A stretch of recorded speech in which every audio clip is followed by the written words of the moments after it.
بسم اللہ الرحمن الرحیم۔ بنی اسرائیل میں ایک نہایت نیک اور عبادت گزار شخص رہتا تھا۔ اس کے زمانے میں کوئی عابد اس کے مقابل نہ تھا۔ اس عابد کے قریب بستی میں 3 بھائی رہا کرتے تھے۔ ان 3 بھائیوں کی ایک بہن تھی جو کہ ابھی باکرہ یعنی غیر شادی شدہ تھی۔ اس کے سوائے ان کی کوئی اور بہن نہ تھی۔ اتفاقاً ان تینوں بھائیوں کو کام کے سلسلے میں کہیں باہر جانا پڑا۔ ان کو کوئی ایسا شخص نظر نہ آیا جس کے پاس اپنی بہن کو چھوڑ جائیں اور اس پر بھروسہ کریں۔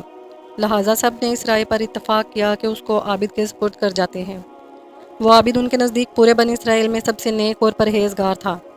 چنانچہ وہ عابد کے پاس آئے اور اپنی بہن کو اس کے سپرد کرنے کی درخواست کی اور کہا کہ جب تک ہم تجارت سے واپس نہ آ جائیں ہماری بہن آپ کے سایہ شفقت میں رہے گی۔ عابد نے انکار کیا اور ان کی بہن سے خدا کی پناہ مانگی، لیکن وہ نہ مانے اور اصرار کرتے رہے کہ ان کی بہن کو اپنی نگرانی میں رکھنا منظور کر لیں۔ حتیٰ کہ عابد نے ان کی درخواست کو منظور کر لیا اور کہا کہ اپنی بہن کو میرے عبادت خانہ کے سامنے کسی گھر میں چھوڑ جاؤ۔ انہوں نے ایک مکان میں اس کو لا اتارا اور چلے گئے۔ وہ لڑکی عابد کے قریب ایک مدت تک رہتے رہی۔ عابد اس کے لیے کھانا لے کر چلتا تھا اور اپنے عبادت خانے کے دروازے پر رکھ کر واپس اندر چلا جاتا اور لڑکی کو آواز دیتا تھا۔ وہ لڑکی اپنے گھر سے آ کر کھانا لے جاتی تھی۔ پھر شیطان نے عابد کو ورغلانا شروع کیا اور اس کو خیر کی ترغیب دیتا رہا اور لڑکی کا دن میں عبادت خانے تک آنا اس پر گراں ظاہر کرتا رہا کہ کہیں ایسا نہ ہو کہ یہ لڑکی دن میں کھانا لینے کے لیے گھر سے نکلے اور کوئی شخص اس کو دیکھ کر اس کی عزت کو خراب کرنے کی کوشش کرے۔ بہتر یہ ہے کہ اس کا کھانا لے کر اس کے دروازے پر رکھایا کرو، اس میں اجر عظیم ملے گا۔ غرضی کا عابد کھانا لے کر اس کے گھر جانے لگا۔ بعد ایک مدت کے پھر شیطان اس کے پاس آیا اور اس کو ترغیب دی اور اس بات پر ابھارا کہ اگر تو اس لڑکی سے بات چیت کیا کرے تو یہ تیرے کلام سے مانوس ہو جائے گی، کیونکہ اس کو تنہائی سے سخت وحشت ہوتی ہے۔ شیطان نے اس کا پیچھا نہ چھوڑا حتیٰ کہ وہ عابد اس لڑکی سے بات چیت کرنے لگا، اپنے عبادت خانے سے اتر کر اس کے پاس آنے جانے لگا۔ پھر شیطان اس کے پاس آیا اور اس سے کہا کہ بہتر یہ ہے کہ تو اپنے عبادت خانے کے دروازے پر اور وہ اپنے گھر کے دروازے پر بیٹھے اور دونوں باہم باتیں کرو تاکہ اس کو تجھ پر انس ہو جائے۔ آخرکار شیطان نے اس عابد کو عبادت خانے سے اتار کر دروازے پر لا بٹھایا۔ لڑکی بھی گھر کے دروازے پر آ گئی۔ عابد باتیں کرنے لگا۔ ایک زمانے تک یہ حال رہا۔ شیطان نے عابد کو پھر کار خیر کی رغبت دی اور کہا کہ بہتر ہے کہ تو خود لڑکی کے گھر کے قریب جا کر بیٹھے اور ہم کلامی کرے، اس میں زیادہ دلداری ہے۔ عابد نے ایسا ہی کیا۔ شیطان نے پھر تحصیل ثواب کی رغبت دی اور کہا کہ اگر لڑکی کے دروازے سے قریب ہو جائے تو بہتر ہے تاکہ اس کو دروازے تک آنے کی تکلیف نہ اٹھانی پڑے۔ عابد نے یہی کیا کہ اپنے عبادت خانے سے لڑکی کے دروازے پر آ کر بیٹھنے لگا اور باتیں کرنے لگا۔ ایک عرصے تک یہی کیفیت رہی۔ شیطان نے پھر عابد کو ابھارا کہ اگر گھر کے اندر جا کر باتیں کیا کرے تو بہتر ہے تاکہ لڑکی باہر نہ آئے اور کوئی اس کا چہرہ نہ دیکھ پائے۔ غرض عابد نے یہ شیوا اختیار کیا کہ لڑکی کے گھر کے اندر جا کر دن بھر اس سے باتیں کیا کرتا اور رات کو اپنی عبادت خانے میں واپس چلا جاتا۔ اس کے بعد پھر شیطان اس کے پاس آیا اور لڑکی کی خوبصورتی اس پر ظاہر کرتا رہا، یہاں تک کہ عابد نے اس لڑکی کے زانوں پر ہاتھ مارا اور اس کے رخسار کا بوسہ لے لیا۔ پھر روز بروز شیطان سرکشی کو اس کی نظروں میں آرائش دیتا رہا اور اس کے دل پر غلبہ کرتا رہا، حتیٰ کہ وہ عابد اس لڑکی سے ملوث ہو گیا اور اس لڑکی نے حاملہ ہو کر ایک لڑکے کو جنا۔ پھر شیطان عابد کے پاس آیا اور کہنے لگا کہ اب یہ بتاؤ کہ اگر اس لڑکی کے بھائی آ گئے اور اس بچے کو دیکھا تو تم کیا کرو گے؟ میں ڈرتا ہوں کہ تم ذلیل ہو جاؤ گے اور وہ تمہیں رسوا کر دیں گے۔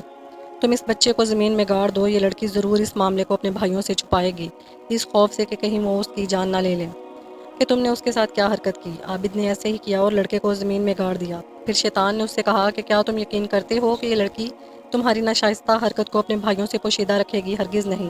تم اس کو بھی پکڑو اور ذبح کر کے بچے کے ساتھ دفن کر دو۔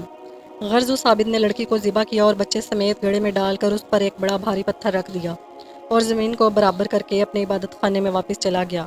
ایک مدت گزرنے کے بعد لڑکی کے بھائی واپس آئے اور عابد کے پاس جا کر اپنی بہن کا حال پوچھا۔ عابد نے ان کو اس کے مرنے کی خبر دی، افسوس ظاہر کر کے رونے لگا اور کہا وہ بڑی نیک بی بی تھی، دیکھو یہ اس کی قبر ہے۔ بھائی قبر پر آئے اور اس کے لیے دعائے خیر کی اور روئے اور چند روز اس کی قبر پر رہ کر اپنے لوگوں میں واپس چلے گئے۔ جب رات ہوئی اور وہ اپنے بستروں پر سوئے تو شیطان ان کو خواب میں آ کر ایک مسافر آدمی کی صورت بن کر نظر آیا۔ پہلے بڑے بھائی کے پاس گیا اور اس کی بہن کا حال پوچھا۔ اس نے عابد کا اس کے مرنے کی خبر دینا اور اس پر افسوس کرنا اور مقام قبر دکھانا بیان کیا۔ شیطان نے کہا یہ سب جھوٹ ہے، تم نے کیوں کر اپنی بہن کا معاملہ سچ مان لیا؟ عابد نے تمہاری بہن سے فعل بد کیا، وہ حاملہ ہو گئی اور ایک بچہ جنا۔ عابد نے تمہارے ڈر کے مارے اس بچے کو اس کی ماں سمیت ذبح کیا اور ایک گڑھا کھود کر دونوں کو اس میں ڈال دیا جس گھر میں وہ تھی اس کے اندر داخل ہونے میں وہ گھڑا داہنی جانب پڑتا ہے۔ تم چلو اور اس گھر میں جا کر دیکھو، تم کو وہاں دونوں ماں بیٹے ایک جگہ ملیں گے، جیسا کہ میں تم سے بیان کرتا ہوں۔ پھر شیطان دوسرے بھائی کے خواب میں آیا، اس سے بھی ایسا ہی کہا، پھر چھوٹے کے پاس گیا اور اس سے بھی یہی گفتگو کی۔ جب صبح ہوئی تو سب لوگ بیدار ہوئے اور یہ تینوں اپنے اپنے خواب سے تعجب میں تھے۔ ہر ایک آپس میں ایک دوسرے سے بیان کرنے لگا کہ میں نے رات عجیب خواب دیکھا۔ سب نے باہم جو کچھ دیکھا تھا بیان کیا۔ بڑے بھائی نے کہا، یہ خواب صرف ایک خیال ہے اور کچھ نہیں، یہ ذکر چھوڑو اور اپنا کام کرو۔ چھوٹا کہنے لگا کہ میں تو جب تک اس مقام کو دیکھ نہ لوں باز نہ آؤں گا۔ تینوں بھائی چلے گئے، جس گھر میں ان کی بہن رہتی تھی وہاں آئے، دروازہ کھولا اور جو جگہ خواب میں ان کو بتائی گئی تھی تلاش کی۔ جیسا ان سے کہا گیا تھا، اپنی بہن اور اس کے بچے کو ایک گڑھے میں ذبح ہوا پایا۔ انہوں نے عابد سے کل کیفیت دریافت کی۔ عابد نے شیطان کے قول کی اپنے فعل سے تصدیق کر دی۔ انہوں نے عابد کو پکڑا اور اپنے بادشاہ کے پاس لے گئے۔ بادشاہ نے عابد کو سولی پر لٹکانے کا حکم دیا۔ جب عابد کو اس کے انجام کی طرف لے جایا جا رہا تھا تو شیطان اس کے پاس آیا اور کہا کہ تم نے مجھے پہچانا نہیں، میں ہی تمہارا وہ ساتھی ہوں جس نے تم کو عورت کے فتنے میں ڈال دیا، یہاں تک کہ تم نے اس کو حاملہ کر دیا اور ذبح کر ڈالا۔ اب اگر تم میرا کہنا مانو اور مجھے سجدہ کرو تو میں تم کو اس بلا سے نجات دوں۔ عابد نے سجدہ کر دیا اور خدا تعالیٰ کے نزدیک کافر ہو گیا۔ شیطان کہانے لگا اور عابد کو اس کے حال پر چھوڑ کر چلا گیا۔ سپاہیوں نے عابد کو پکڑا اور اسے اس کے انجام کو پہنچا دیا۔ ناظرین، اس حکایت سے ہمیں یہ سبق حاصل کرنا چاہیے کہ حسن پرستی کا انجام بہت برا ہوتا ہے، دین اور دنیا دونوں تباہ ہو جاتے ہیں۔ اللہ پاک ہم سب کو ہر فتنے سے محفوظ رکھے، آمین۔